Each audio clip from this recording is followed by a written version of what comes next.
From the Detroit Free Press, it's Friday, February 12th. Here are today's top stories, presented by Bush's Fresh Food Market.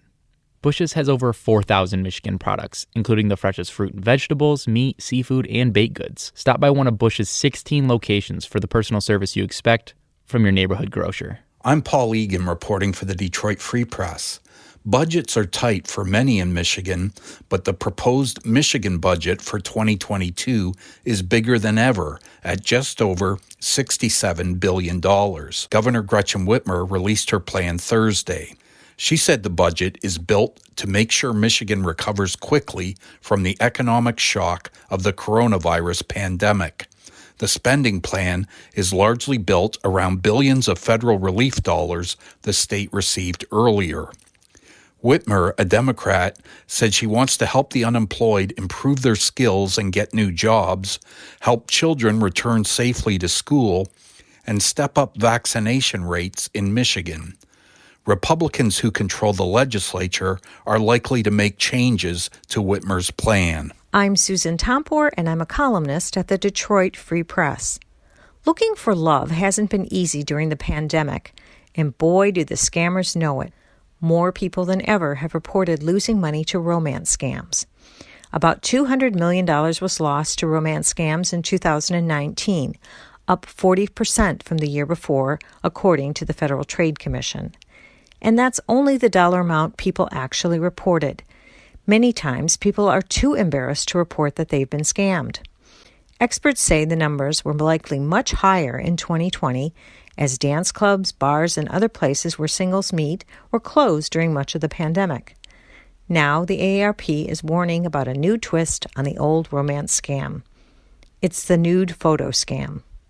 You might meet someone online, maybe they send you a note via Facebook Messenger, and you start flirting. Before you know it, they've convinced you to take off your clothes for the camera and send a suggestive shot. Except that cute girl could very well be a guy who's scamming a bunch of other guys. Soon, the scammer will attempt to extort $500 or more, threatening to send those nude photos to your mom or to your boss. Best bet? Keep your pants on. Don't send nude photos. Once COVID-19 arrived in the U.S., the virus ended the lives of so many loved ones. I knew over 30 people who had died of COVID. A close look at the data showed the virus was more prevalent in Black and brown communities. Particularly amongst my white Facebook friends, they had no one that they knew had died. But why? The answer will blow your mind. Health disparities really starts with racism. Actually, that's not surprising at all. It is absolutely the conditions into which they are born and how they are treated in society that cause these disparities to exist. There is nothing that says someone who is born with a particular amount of melanin in their skin, therefore should have a higher rate of these health conditions. But this episode of We Lived It goes further and explores how the pandemic provides a new lens to analyze the conditions that set the foundation for the health disparities, like food access. Some people that was hanging on, sort of on the edge, COVID just kicked them over the ledge. And being overrepresented in essential jobs. But for you to get on the bus and cough without covering up your mouth, that lets me know that some folks don't care. It's the We Lived It podcast, produced by the Detroit Free Press with the Michigan History Center. Listen on Spotify or Apple and Google Podcasts. This is Phoebe Wall-Howard, an automotive reporter at the Detroit Free Press. Your Google searches helped shape a hot new Mustang Mach-E campaign. The surge in online activity over the past year showed people looking for information about the Mustang Mach-E versus Tesla and other competitors, along with general information about electric vehicles.